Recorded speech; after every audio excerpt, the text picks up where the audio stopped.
RCA, am I glad I waited for convertible select division. New BMW 3 Series Saloon. A cooker likes a cookie too, but hugs are what they really... Back then, the right watch, a car phone, or your living room decor said everything.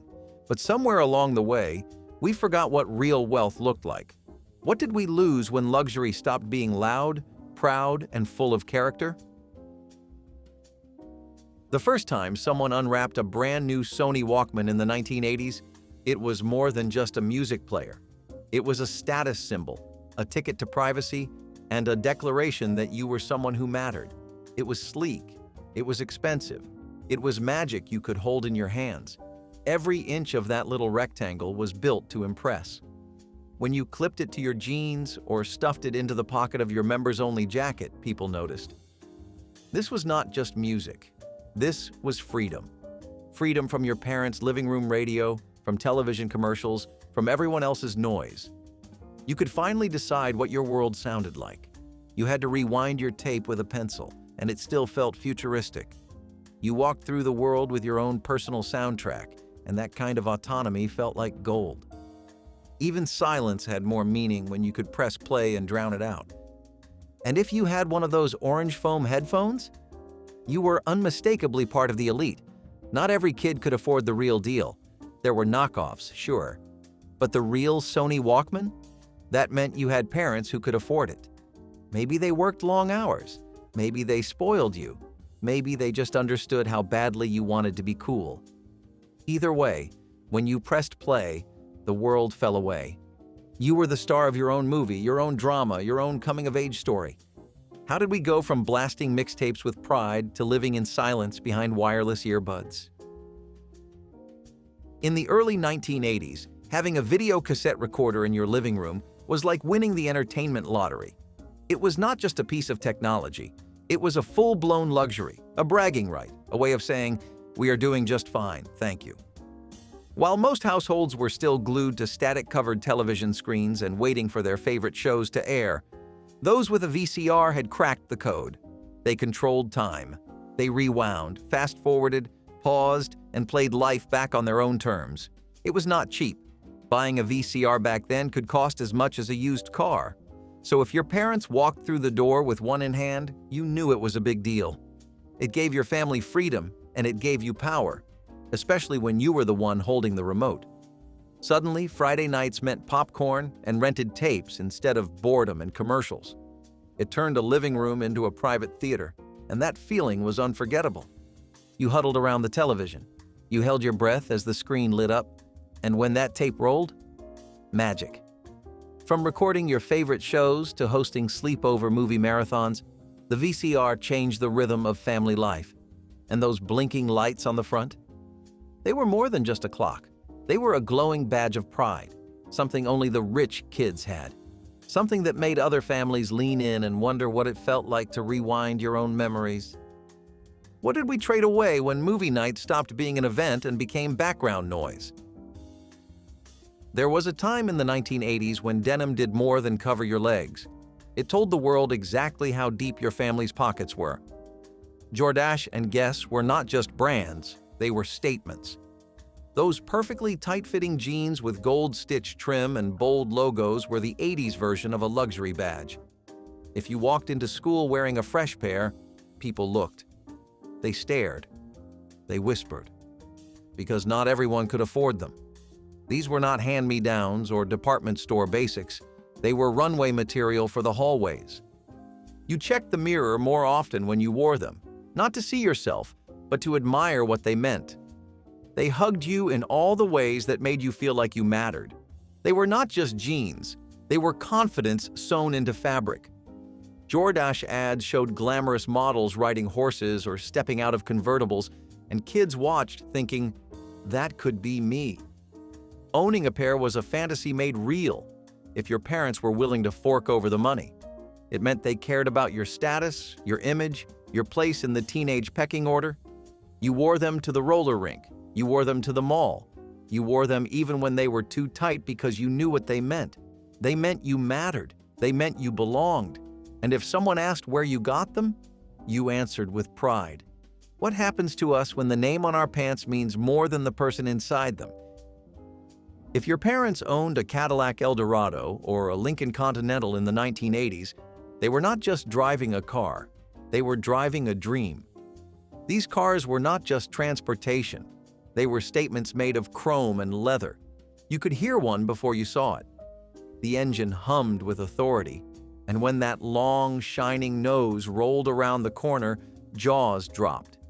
Inside, it was like a private lounge, cushioned seats, wood-paneled details, that unmistakable Cadillac or Lincoln emblem right in the center of the steering wheel, like a crown. When the doors shut, it felt like stepping into another world, quiet, insulated, important. Kids leaned into the windows for a better look, wondering what it felt like to ride inside. Even the smell, leather and polish, made you feel like your family had made it. Owning one of these meant you had arrived, or at least wanted the world to think you had. It was not subtle. It was grand, bold, powerful. You could fit a family of 5 and still stretch your legs. And those tiny opera lights on the sides? Pure drama, pure luxury. It was not just a vehicle, it was an experience. Whether you were heading to a family gathering or pulling into the drive-thru, people watched. They knew you had money, or at least enough to fake it well. How did we go from grand land yachts to silent electric cars that no one even turns their head to see? There was a certain kind of silence when someone rolled up their sleeve and revealed a Rolex or a Tag Heuer in the 1980s. Not because no one noticed, but because everyone did. That flicker of gold or the glint of polished stainless steel under the fluorescent lights was all it took. A high-end watch meant something back then. It meant precision. It meant power. It meant wealth. These were not the kind of watches you found in a department store carousel. These were the kind you inherited, the kind you insured, the kind you never took off, not even in the shower. You could hear the quiet respect when someone spotted it on your wrist. Teachers paused. Classmates glanced twice, and deep down, everyone knew. This was not just about telling time, it was about telling your story. And if you did take it off, it went in the original case, tucked inside a velvet drawer. A Rolex was not just a watch, it was a life achievement on your wrist. Tag Heuer had the sleek, racy vibe, the kind that made you feel like you should be in Monaco or racing through the hills of California. Owning one said you valued time, that every second mattered, that you were not just rich, you were exact. And in a world full of digital alarms and plastic straps, yours ticked. Literally. When did we stop wearing our success like a badge and start hiding it behind locked screens? You did not carry a boombox to blend in. You carried it to be seen, to be heard, to be known. In the 1980s, walking down the street with a blaring stereo perched on your shoulder was a symbol of pride and wealth. The bigger the box, the deeper the bass, and the louder your life became. Boomboxes were not cheap, not the real ones. The kind with dual cassette decks, graphic equalizers, and speakers so powerful they rattled windows. Owning one of those meant your family had money, or at least wanted everyone to think they did, and that was enough. You played the hits. You made your own mixtapes. You turned street corners into concerts. At parks, house parties, and schoolyards, your boombox did the talking before you even opened your mouth. It told the world you had taste, style, swagger, and maybe just a little extra spending money. Even when your arms ached from carrying it, you did not put it down. You wore that volume like a crown. What did we lose when the music went inward and the world stopped dancing to the sound of someone else's joy? If your family had a Commodore 64 home computer in the early 80s, you were not just lucky, you were futuristic. These machines were gateways into another world. And back then, that world came with a price tag few could afford. The computer itself looked like a chunky keyboard with dreams, but the moment it booted up, with that bright blue screen and blinking cursor, you felt like a scientist, a hacker, a magician. You could code your own games. You could write messages. You could type out homework assignments that looked like they were made by a genius. Owning one said a lot about your family. It said they were forward-thinking. It said they had the money to bet on the future. And it meant you had access to something most people only read about in magazines. Kids who had them became the center of attention. You were the kid whose house everyone wanted to visit after school, not for toys, but for technology. How did we go from cherishing every blinking command line to swiping through apps we no longer understand? There were two types of kids in the 80s, those with members-only jackets and those who wished they had one. These jackets were loud, proud, and instantly recognizable. That little black tag on the chest? It was everything. You did not wear a members-only jacket because it was warm. You wore it because it meant you were in. The zipper was smooth, the fit was snug, and the style, unmistakably cool. They came in electric blues, bold reds, and the always classic gray. And no matter the color, they shouted one thing: this kid is someone. Parents paid a premium for what was essentially a windbreaker, but one wrapped in cultural gold. You showed up to school and felt the attention. You walked the halls and felt invincible. A jacket was just fabric, but a members-only jacket was identity. And it was not just kids. Celebrities wore them. Commercials played them up like uniforms for the successful. So if you had one, you wore it often, even in the heat, even indoors, because it was never about comfort. It was about status. When did clothing stop being a symbol and start being just something to throw on? Before streaming, before flat screens, before smart remotes and apps, there was one sign your family was doing well: a massive television in the living room. And not just any television, a big screen, the kind that weighed more than you. These were not decorations. They were monuments. They sat in wooden frames, often with their own cabinet. Turning them on felt like starting an engine. You could watch cartoons, sports, or the nightly news, but everything felt bigger, louder, more important. When friends came over, the first thing they noticed was not your house or your furniture. It was the size of that screen.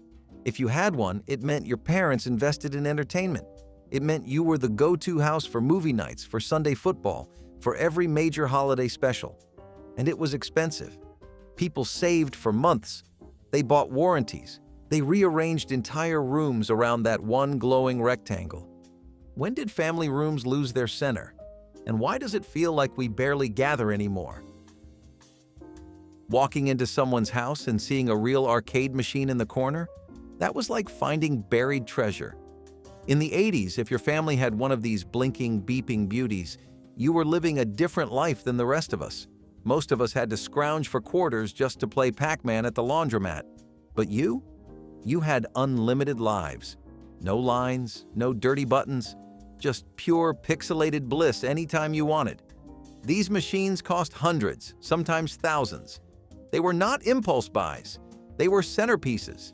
Your basement became an arcade. Your birthday parties were legendary. Friends came over just to play. And when the high-score screen blinked your initials back at you, that was glory. That was wealth. You were not just the kid with the machine. You were the kid with the future.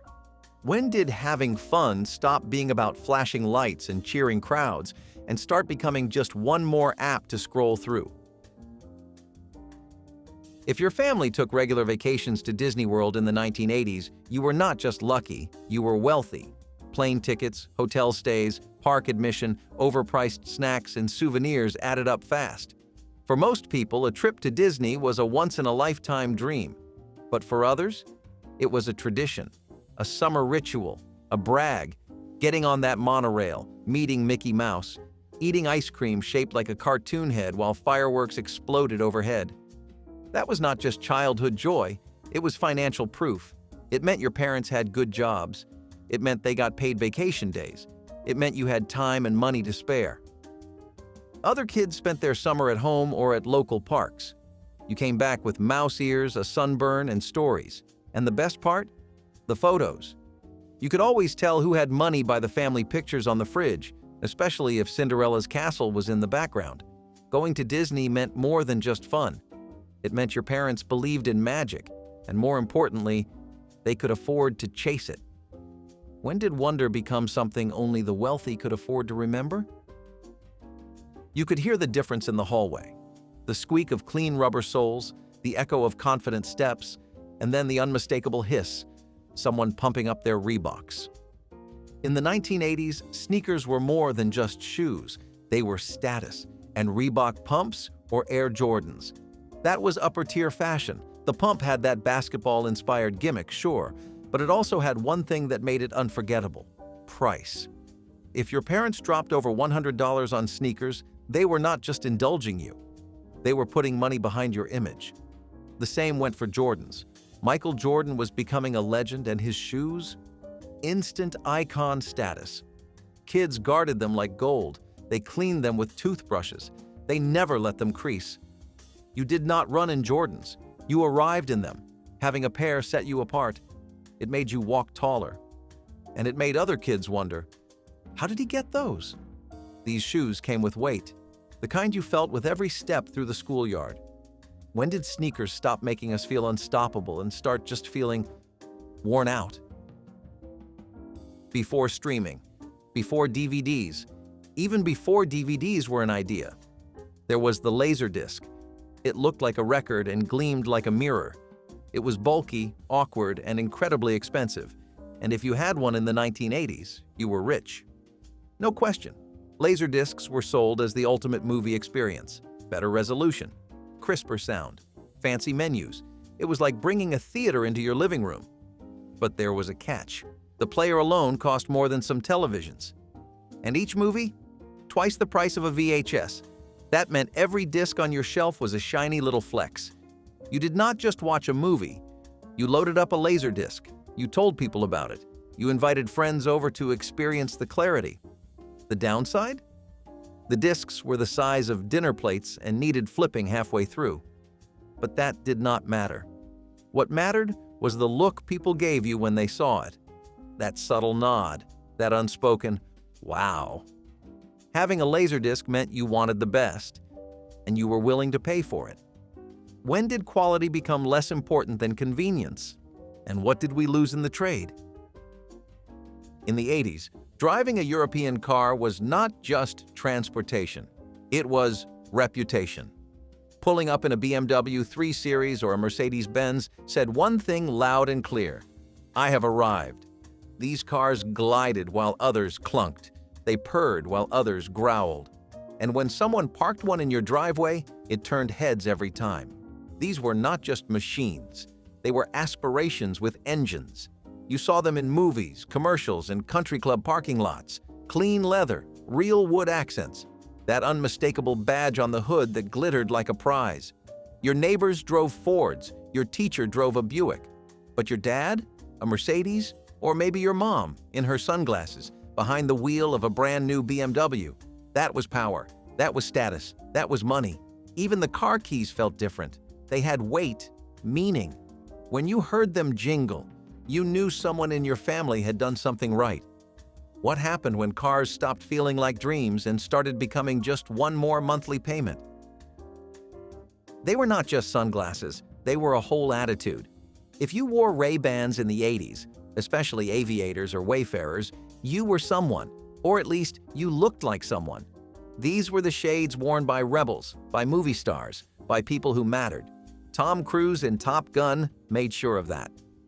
As soon as that movie hit theaters, every kid wanted aviators. And if you had a pair, real ones, not gas station knockoffs, you were golden. Wayfarers had their own crowd, cool, artsy, untouchable. But both had one thing in common. They cost a lot. Parents who bought them either had money or were trying to buy their kids some confidence. And it worked. You felt cooler just slipping them on. You looked in the mirror and thought, maybe I do belong in a magazine. They came with hard-shell cases and branded cloths. You did not lose them. You did not lend them. They were sacred. When did style stop being about feeling iconic and start being about hiding behind trends we barely like? You could smell it before you saw it. That sharp, sweet scent of chlorine wafting through a suburban neighborhood in the heat of July. If your family had a swimming pool in the backyard in the 1980s, you were rich, or at least everyone thought you were. A pool was not just about swimming. It was about having your own private resort. It meant you had land, maintenance bills, a separate insurance policy, and you could host the best parties of the summer. It was not just a backyard feature, it was a stage for your status.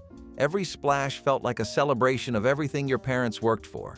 Even the pool toys had a kind of swagger you did not find at the public pool. Kids at school would ask to come over. Birthday invitations doubled. 4th of July, your house, every time. The pool was a magnet for fun, and you were the epicenter. You had the floats, the snacks, the waterproof boombox blasting Michael Jackson. Sure, your parents grumbled about cleaning it, but deep down, they loved what it meant, that they had made it. When did we stop diving into joy and start worrying about how deep the water really goes? There were toys, and then there were legends. Cabbage Patch Kids were the latter. In the 80s, they were not just dolls. They were proof. Proof your parents cared. Proof you had connections. Proof you were one of the lucky few. These round-cheeked, yarn-haired dolls sparked a frenzy like few things ever have. Stores sold out, parents camped out, some even got into fights just to grab one. Having one was like holding a golden ticket. You were not just playing. You were participating in something bigger than yourself. That doll was a symbol and everyone knew it. You hugged it tighter when other kids asked to hold it because it felt like holding status. And if yours came with the birth certificate? Even better. That made it official. Your doll had a name, a backstory, a weird kind of soul. The kids who had them brought them everywhere. School, sleepovers, family dinners. And those who did not, they stared. They begged. They waited. Because in a sea of ordinary toys, Cabbage Patch Kids meant something. They meant your parents loved you enough to go the extra mile and pay the extra price. When did childhood stop being about wonder and start being about what was in stock? Swatch watches were like wearable art, bright, bold, loud. In the 80s, these Swiss-made watches were not just for telling time, they were for showing off. You picked your colors carefully, you coordinated them with outfits, you stacked them. Some kids wore 2 or 3 at once like it was a fashion war and time itself was the battlefield. Swatch had hundreds of designs and every one was a conversation starter. Every watch told a story about your personality, your mood, your place in the world. You wore them like badges of belonging, signaling which tribe of cool you belonged to. They were part fashion statement, part social currency, and entirely unforgettable. But they were not cheap. At least not for a plastic watch. So if you had 1 or 5, it meant your parents understood style came with a price tag. You flashed them in class. You tapped the face during lunch. You made sure people saw them even if they did not ask. They were fun. They were funky. And they meant you had just enough cash and taste to stay one step ahead. When did time stop being fun and start becoming something we raced against? Before cell phones fit in your pocket, they lived in your car, and only a few people had them. In the 80s, if you picked up a car phone mid-drive, everyone around you knew this person was important. You did not just make calls, you made statements. The bulky handset, the coiled cord, the signal that cut in and out depending on where you were, all of it said power, status, wealth. Just holding that phone made people look at you differently. It was a prop, but also a passport. Into conversations, into boardrooms, into respect. Even pretending to use it gave off the kind of energy that said, I matter. Car phones were for executives, real estate agents, doctors. And if your parents had one, you probably lived in a neighborhood where even the garages looked expensive. You watched them grip that plastic receiver like it was a hotline to the future. You stared at the buttons. You hoped they would let you pretend to talk on it. Having a car phone meant you were not just going places. You were already there. When did constant connection become less about privilege and more about pressure? In the early 80s, owning a Betamax meant you were a tech snob, and proud of it. While everyone else was fumbling with bulky VHS tapes, Betamax users knew their system looked better, sounded cleaner, and loaded faster. Sony's Betamax was expensive, sleek, ahead of its time, and it cost more than most families were willing to spend. But that was the point. You were not following the crowd. You were choosing quality over convenience. It felt like you knew something other people refused to learn. Every time you slid in a Betamax tape, it felt like a quiet rebellion. Owning one meant you had done the research. You had chosen quality over popularity. And you did not care what format the neighbors used. You had pride in your player, you told people about it, you demonstrated the clarity, and when you slid in a cassette, it felt smooth, sharp, perfect. Sure, Betamax eventually lost the format war, but for a while, it was the gold standard for the people who wanted more. When did being right stop mattering if the world chose something else? In the high-powered world of the 1980s, walking into a room in an Armani or Ralph Lauren suit was not just fashion, it was dominance. These suits were armor for the elite, tailored statements of success. The cut was clean, the fabric smooth, the shoulders sharp. If you wore one, people listened. You were not buying a suit. You were buying presence, influence, power. Armani made you feel like a Wall Street king. Ralph Lauren gave you that American royalty edge. You saw them in magazines, on television, in boardrooms, and if your closet had one, you were playing in a different league. You did not throw one of these on without purpose. You stood straighter, talked clearer, and watched doors open that were closed to others. It was not just a look, it was a language, and it spoke fluently in money. And they were not cheap. A single suit could cost more than a month's rent. The people who wore them were not just stylish, they had arrived. The lapels told stories, the labels whispered status. Even the dry cleaning bills felt luxurious. But no one cared. Because when you stepped out in one, it was not about the price. It was about the message. I am successful. I am serious. I am seen. When did dressing for power turn into dressing just to get by? Before streaming took over and tiny speakers filled our rooms, having a real home theater system in the 1980s was the ultimate flex. We are talking about surround sound, projection screens, blackout curtains, the works. You were not just watching movies, you were creating experiences. This kind of setup cost real money. Speakers in every corner, wiring through the walls, a remote that looked like a spaceship. Your neighbors had a television. You had a cinema. You gave people an experience they remembered.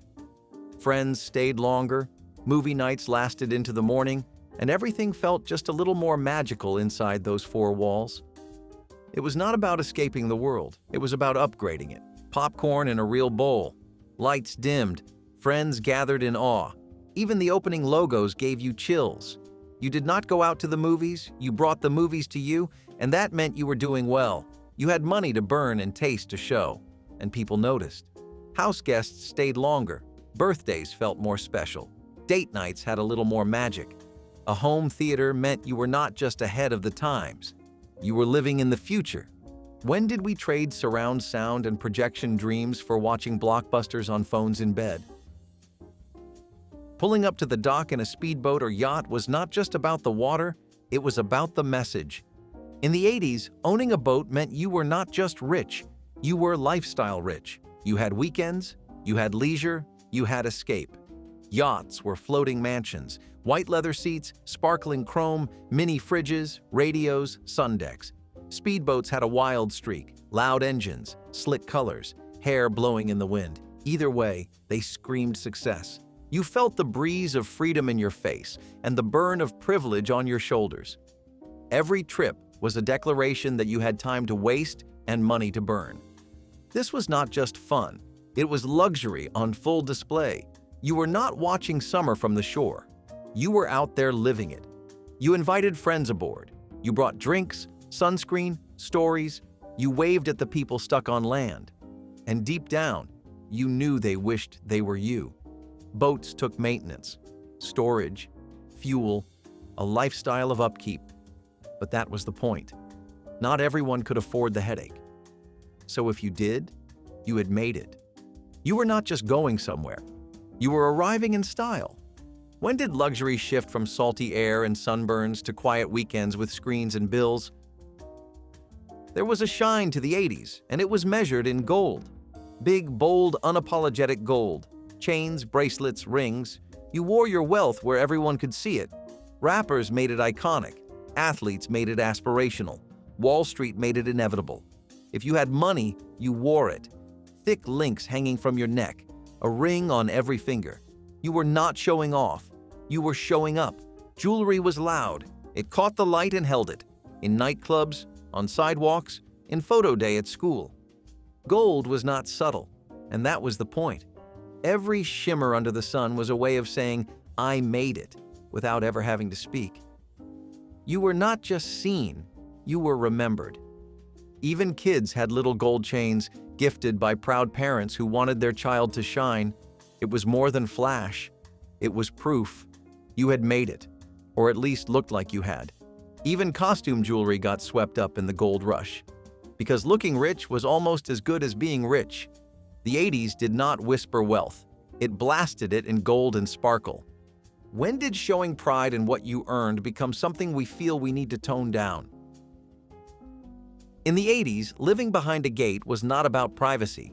It was about prestige. A gated community meant manicured lawns, quiet streets, and neighbors who also drove luxury cars.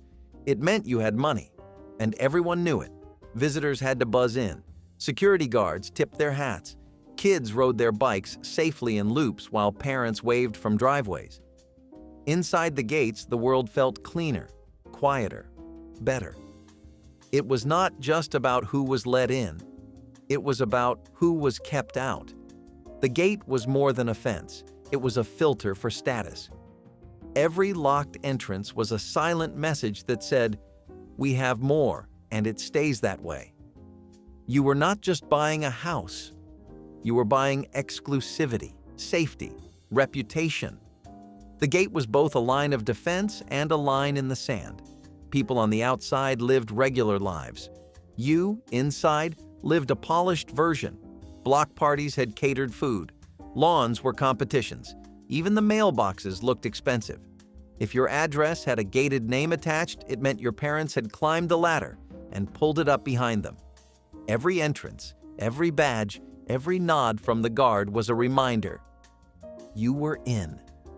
When did home stop feeling like a sanctuary and start becoming just another boundary we hide behind? Orange and brown. Together, they were supposed to represent warmth, nature, and the grounded spirit of the 1970s. Designers called them earth tones. Homeowners called them modern. But within a few years, most people started calling them ugly. These colors crept into every corner of the house, from rust-colored curtains and burnt orange sofas to chocolate-brown carpets and gold-tinted kitchenware. When paired with low lighting and wood paneling, the effect was not soothing, it was stifling. Rooms felt smaller, homes felt older. The optimism of the post-war era was gone, and in its place came heavy, saturated tones that weighed everything down. It was like living inside a forever sunset that never let up.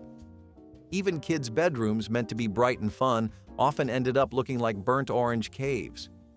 By the time the 1980s rolled around, decorators ran screaming toward pastels, neon, and glass.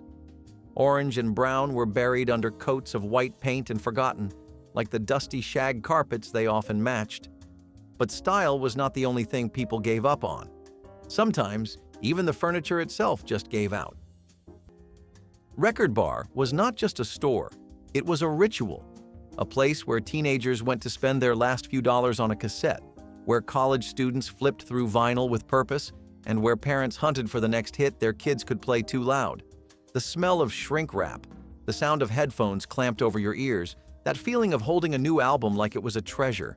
In the 1970s and 1980s, Record Bar was in malls across America. It was part of the cultural fabric. But time moved on. Music got smaller. First the CD, then the download, and finally the invisible stream.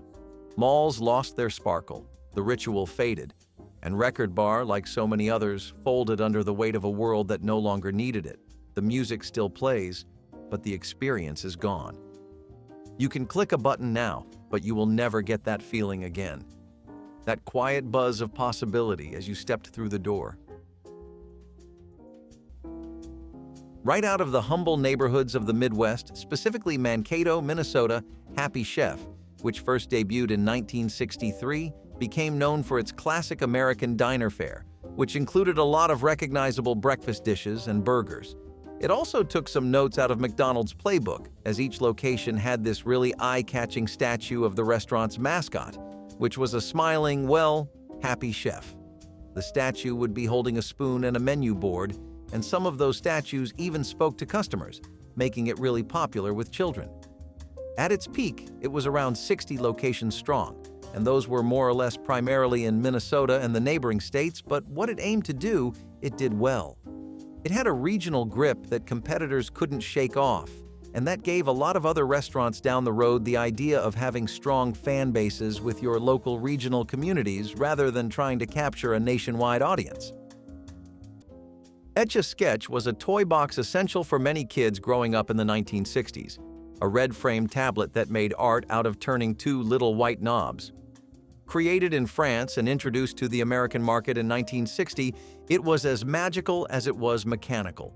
There were no batteries, no screens, no noise, just pure possibility inside that gray powder-filled screen. The left knob controlled horizontal lines. The right knob handled vertical ones. And with patience and lots of do-overs, you could draw a house, a name, even a passable Mickey Mouse. But here's the kicker. If you messed up, you just shook the thing. That satisfying rattle erased the entire image in an instant, giving you a clean slate. It was frustrating. It was addictive. It was mesmerizing. You might remember twisting the knob so hard your fingers hurt, trying to make curves when all it wanted to give you was straight lines. Yet when you finally got something to look just right, the pride was real. Etch-a-Sketch was art, logic, and trial and error rolled into one simple frame. In a world of ever-evolving toys, this one stayed still, and that was its power.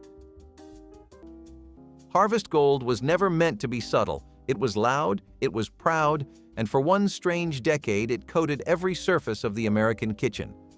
Paired with avocado green or orange, it was not just a color, it was a statement. You would find it on fridges, ovens, mixers, even your mom's favorite Tupperware. Advertisements promised it would bring warmth and cheer. But step into a Harvest Gold kitchen today, and it feels less like nostalgia and more like stepping inside a mustard bottle. The brightness that once felt cheerful began to feel aggressive, like a room that never let you relax. It faded fast, stained easily, and always seemed to clash with whatever came after. Like avocado green, it was an attempt to blend nature and futurism, and it failed at both. Once natural light hit a Harvest Gold refrigerator, the whole room seemed to glow with the hue of old mustard. Families tried to modernize around it, but nothing could mute the glare. And when the 80s arrived with chrome and pastels, Harvest Gold became the aesthetic equivalent of showing up in bell-bottoms to a wedding. Still, at least it stayed in its own space. The next design trend went everywhere and reflected everything. Burger Chef once had more locations than McDonald's. That is the part people forget.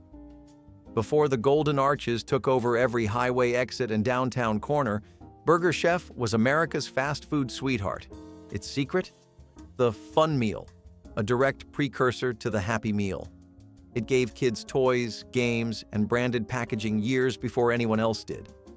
The burgers were solid, the prices were right, and families loved it. But then came the lawsuits, the missteps, the slow bleed of bad business decisions. Hardee's bought them out, closed down locations, and erased the name almost overnight. Some buildings stayed standing for years, sun-faded signs above cracked pavement. You would drive past them and remember the taste, the toy, the tray that made you feel like the meal was yours. What happened to Burger Chef was not just corporate takeover, it was theft by attrition, a slow-motion forgetting of something that once mattered. Ask anyone over 50 if they remember it, and their eyes light up. But there are no new stories being made.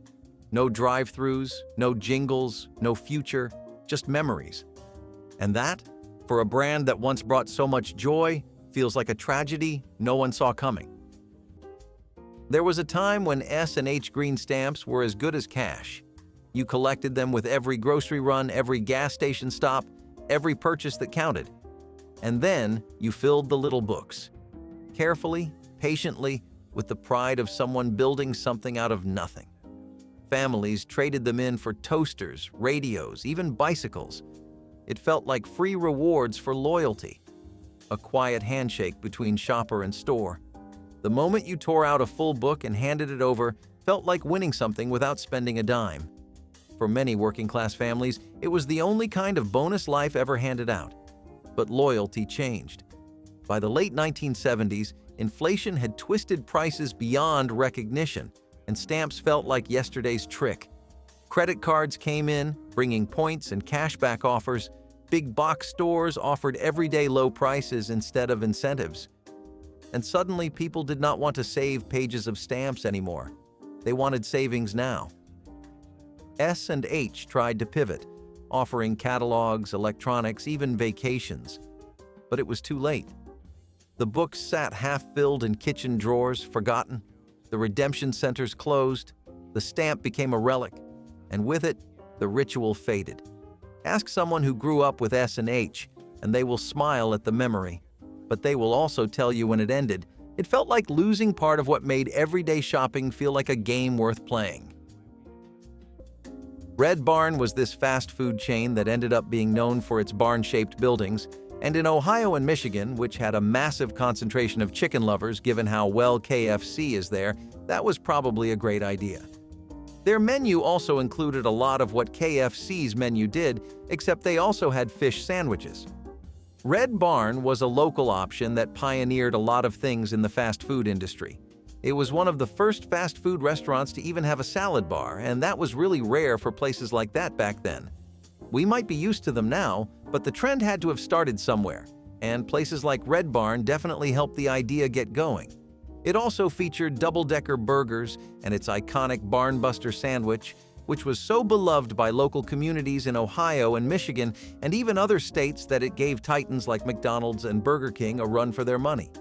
It had everything going for it: unique branding, an affordable menu with recognizable items but just enough new things to set it apart, and amazing quality, but it eventually ran into a lot of franchising issues and couldn't last.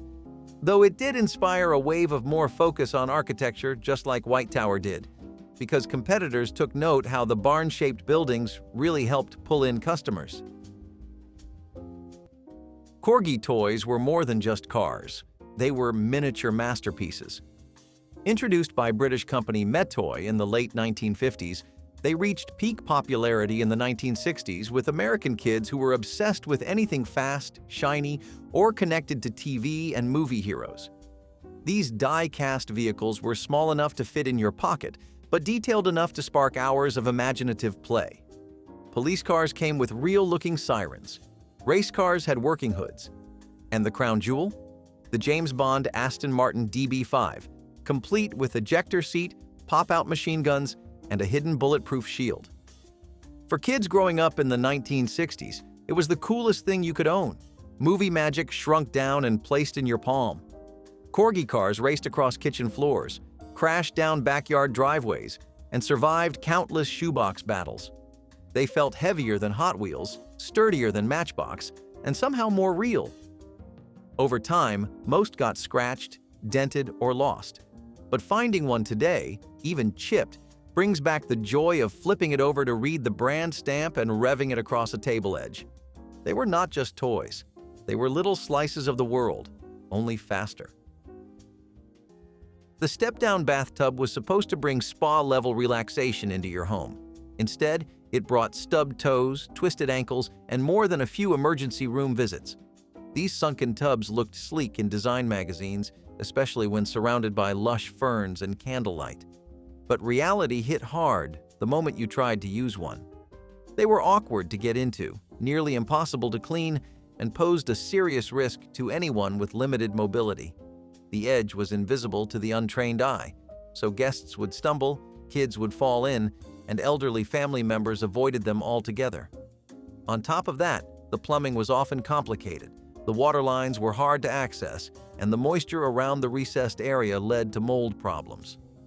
For a feature that took up so much space, the step-down tub delivered very little comfort in return. And unlike a regular tub, you could not just swap it out. It was built into the foundation.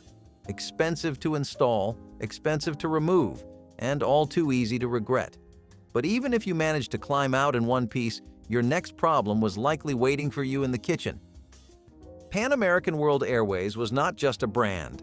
It was a symbol, a ticket to the world stamped in blue and white, with flight attendants in crisp uniforms and ads that made the world seem smaller and more elegant. For much of the 20th century, flying Pan Am meant you had made it. But by the 1970s, the cracks were showing. Oil prices spiked, air travel deregulated, competition exploded, and Pan Am, bloated with international routes and expensive aircraft, could not adapt fast enough. It tried new services, rebranded its cabins, and even launched a short-lived domestic push. But nothing stuck. The glory days were gone, and the bills kept coming. By the early 1990s, it was over. Planes grounded, staff laid off, logos fading from airports and travel posters. For many Americans, Pan Am was their first flight, their first window seat, their first glimpse of the clouds from above. To watch it fall felt like watching the future turn to dust. It was more than a business loss. It was a goodbye to the golden age of travel. Pan American World Airways was not just a brand. It was a symbol, a ticket to the world stamped in blue and white, with flight attendants in crisp uniforms and ads that made the world seem smaller and more elegant. For much of the 20th century, flying Pan Am meant you had made it. But by the 1970s, the cracks were showing. Oil prices spiked, air travel deregulated, competition exploded, and Pan Am, bloated with international routes and expensive aircraft, could not adapt fast enough. It tried new services, rebranded its cabins, and even launched a short-lived domestic push. But nothing stuck. The glory days were gone, and the bills kept coming. By the early 1990s, it was over. Planes grounded, staff laid off, logos fading from airports and travel posters. For many Americans, Pan Am was their first flight, their first window seat, their first glimpse of the clouds from above. To watch it fall felt like watching the future turn to dust. It was more than a business loss. It was a goodbye to the golden age of travel. Hot Wheels did not just roll, they roared. When Mattel launched the line in 1968, it changed the way kids thought about toy cars. These were not slow, blocky replicas. Hot Wheels were sleek, bright, and built to race. The original 16 models included muscle cars, hot rods, and custom builds with names like Beatnik Bandit and Diora. They had real speed thanks to low-friction wheels and metal axles. But the real magic came when you laid down that iconic orange track. Loops, curves, jumps. Suddenly, your hallway became Daytona. Kids spent hours building elaborate courses from couches to floorboards to staircases. Some cars went so fast they hit the baseboard and flipped into the next room. The cars were pocket-sized, but they carried the weight of imagination. Each new release felt like a discovery. Paint jobs were wild, details were sharp. Collectors started forming almost immediately. And while other toy cars looked good sitting still, Hot Wheels looked best in motion, blurring by in a flash of chrome and flame decals. For many, it was not just about racing. It was about building your own world, one piece of orange track at a time. Sunburst clocks, brass peacocks, oversized metal sculptures of sailing ships. If it glittered and could be nailed to drywall, it was probably up there. Wall decor in the 1970s took the loudest ideas from mid-century modern and cranked them past 10. The Sunburst clock especially became the crown jewel of every living room, often mounted above a fireplace or a sagging plaid couch. It was supposed to say, sophisticated modern family. But what it actually said was, time stopped in 1973. These pieces aged fast. Dust built up in the corners. The faux gold finishes dulled. And eventually, people began to question why a clock needed 20 sharp metal rays stabbing out into their personal space. Like so many things from the 70s, it was a style built on boldness. And boldness is a hard thing to live with, especially when it came in shades of burnt orange and baby poop brown. Gino's Hamburgers was a mid-Atlantic icon. With its bold red signs and sports tie-ins, it stood out in a crowded fast food landscape. Kids loved the burgers, adults loved the prices, and everybody loved the connection to football legend Gino Marchetti, who co-founded the chain after retiring from the NFL. It was fast, friendly, and local, In cities like Baltimore and Philadelphia, it was as common as traffic. But Gino's had ambitions beyond the region. It wanted to go national. What felt like a hometown treasure did not always translate outside the neighborhood. The farther it spread, the more it lost the charm that made it matter. The problem was the rest of the country already had their go-to burger joints. McDonald's, Burger King, Wendy's. Gino's tried to differentiate. It added Kentucky Fried Chicken to its menu through a partnership. It redesigned stores. But growth was slow. The charm that worked in Baltimore did not translate in California. By the 1980s, Marriott had bought the chain and converted most of the locations into Roy Rogers. Just like that, Gino's was gone. The buildings changed, the signs came down, and a local legend faded into memory. But for those who grew up with it, Gino's was never just a burger. It was home. Burger Queen Druthers was also known for its mascot, Queenie Bee, and a really simple and affordable menu that was burgers, chicken, and milkshakes.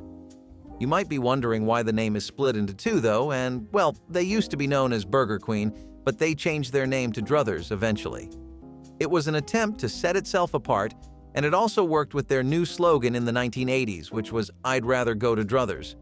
Yeah, I can safely say their shakes and burgers were worth your money, but that pun game really needs work. Anyway, they would eventually expand their menu far past items like basic burgers and would include fish sandwiches and fired chicken, which helped boost its popularity enough to give local fast food chains some competition. It unfortunately couldn't keep up with other competitors that were big enough to have a nationwide presence, and the constant attempts at refreshing its image meant that it lost a sense of identity, ironically enough. However, what it did show a lot of other businesses in America was the idea of expanding your menu to include more varied items. This is something places would try to adopt a lot because they saw how it helped Druthers keep up with local competition, so it became a go-to idea for startups and up-and-coming fast food joints. G.I. Joe changed everything the moment he marched onto toy shelves in 1964.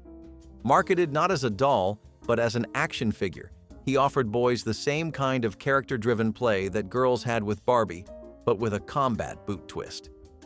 The original 12-inch figure came with a military uniform, dog tags, and enough flexibility to strike a pose or take a fall. Kids could swap out his gear, helmets, rifles, backpacks, even scuba suits, and send him off on missions across the living room or backyard battlefield. It was the height of the Cold War, and Joe reflected that tension, but filtered through a child's sense of adventure. Over time, he evolved into a whole universe of characters, vehicles, and storylines. But those first editions were pure, iconic, and endlessly played with. G.I. Joe was a soldier, a sailor, an adventurer. He climbed trees, dove into mud puddles, and slept in shoebox barracks. For many boys growing up in the 1960s, he was the first toy that truly felt like theirs. He was more than plastic. He was valor, imagination, and action rolled into one heroic pose. And every kid who owned one remembers how it felt to gear him up for battle. Chain-link curtains swept into homes with all the glitz of a disco ball. Made of dangling metal loops, they sparkled, shimmered, and promised a modern, open-concept elegance that felt straight off the pages of a designer catalog. They were hung as room dividers, doorway accents, or even statement walls. The problem was, they never quite worked as advertised. The links tangled constantly. They snagged on sweaters, jewelry, and even hair. Pets would get stuck in them. Toddlers could pull them down. And for something that looked so sleek in showrooms, they sounded awful. Every movement produced a rattling metallic hiss, like someone jangling keys for attention. Cleaning was next to impossible. Dust clung to the chains like it had paid rent, and good luck wiping down hundreds of tiny metal rings. Over time, the shine wore off, the links dulled, and the novelty wore thin. What had once been stylish soon felt like living inside a giant wind chime. But just as these decorative dividers were quietly being retired, another trend had already taken root in suburban basements, one that involved steam, sweat, and a surprisingly low return on investment. In the late 1970s, Vidal Sassoon was more than a brand. It was a movement. The salons, the products, the commercials. If you do not look good, we do not look good. It was bold, sharp, and full of promise. The Vidal Sassoon salons offered high-end haircuts with a modern edge. Women felt transformed. Men took notice. It was more than a trim. It was a lifestyle. You were not just getting a haircut. You were getting modernized, elevated, made new. For many, it was the first time they felt stylish instead of simply presentable. But like many trends, it struggled to evolve. The early 1980s brought new fashion rules: big hair, wild volume. Sassoon's geometric precision began to feel too rigid, too old. Franchises thinned. The elite vibe became a burden, not a benefit. Meanwhile, cheaper salons, home styling kits, and new celebrity stylists flooded the market. The salons faded. The products moved to drugstore shelves. And the name that once meant sophistication became just another bottle in the aisle. But there was a time, brief, electric, when getting your hair done at Vidal Sassoon felt like stepping into the future. And losing that future stung more than people admit. Pup and Taco was a pretty wonderful place if you were an avid taco lover, and I gotta say, there wasn't as much of that as there should have been in 1956. Hot dogs, tacos, and a variety of flavored slushies meant that it captured a lot of Mexican fans. They were always looking for places that did an authentic mean taco anyway, and now they had found one. Plus, the entire menu was kind of a brave mix of Mexican-style cooking and spices and American comfort foods, which was an idea that wasn't really being explored too much by other places yet. The hybrid menu was one of the first concepts that mixed cuisines like that, and it would become a popular staple format that other places like Del Taco would end up following too. The items were affordable, simple, and varied, which were the keys to making a good fast food place back then anyway. It was meant to be aimed at a younger audience, preferably adults in their 20s who wouldn't have the budget for fancy dining or proper full-course meals but still wanted a bite they could really feel deep in their bones. The Easy Bake Oven brought the thrill of baking into the tiny hands of children everywhere. Released by Kenner in 1963, it looked like a pastel-colored toy, but worked like real kitchen equipment, albeit powered by a common light bulb. Slide the cake tray in, wait just long enough for anticipation to bubble, and out came a warm, soft treat you made yourself. The cakes were tiny, the brownies a bit dense, but the pride was enormous. For many young kids, especially girls at the time, the Easy Bake Oven was a first taste of independence. No parental supervision needed, no open flames, just you and a cake mix in a miniature pan. It sparked creativity, confidence, and plenty of sibling rivalries over who got the bigger slice. The toy's appeal lasted for decades, but those original models with their sleek retro look and that gentle hum from the light bulb warming up have a special place in memory. Long before kids had screens and apps, this was hands-on, slightly messy, and totally satisfying play. The smell of a baking chocolate chip cake from a 40-watt bulb is not something you easily forget. If you lived through the 1970s, you remember the feel of it between your toes. Shag carpeting was more than a design choice. It was a movement. Bold colors, thick fibers, and the kind of plush softness that made you want to lie down and never get up. From mustard yellows to burnt oranges, it blanketed floors in every room, including bathrooms, which is an idea no one has really been able to explain. Shag was fun and funky, but it was also a magnet for everything you never wanted in your house. Dust, dirt, pet hair, smells. And once it was in there, it stayed. Vacuuming was a chore. Deep cleaning was a nightmare. The very feature that made shag carpet so appealing, its thick, luxurious texture, was exactly what made it impossible to clean. People were not just pulling it up for new trends, they were trying to reclaim their air quality. What started as a symbol of comfort quickly became a maintenance disaster. Eventually, people tore it up in favor of cleaner, sleeker options. Shag rugs might have made a small comeback, but the wall-to-wall version? It is staying in the past, where it belongs. Of course, nothing trapped dust, or the mood of a dark, cramped house, quite like what was hanging on the walls. Wulco was supposed to be the next evolution of Woolworths. It had the size of a department store and the soul of a five and dime. Launched in the 1960s and booming into the 1970s, Wulco promised everything in one place: clothes, toys, appliances, groceries. For families used to making a dozen different stops, it felt like magic.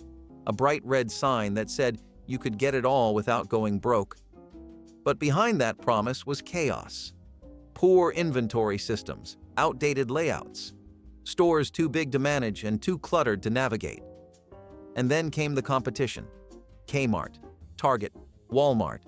Retail giants with cleaner shelves, sharper prices, and better supply chains. Wulco could not keep up. It became the store you only visited when you had to.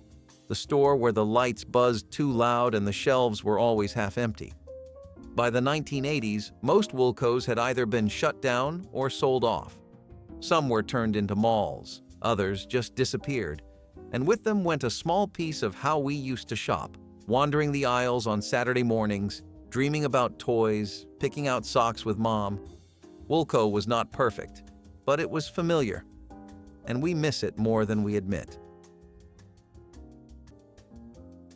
If any of these memories hit home, or made you wish they did, tell us which one you remember most. Give this video a like if you felt it, and subscribe so you never miss a trip back to the way things really were.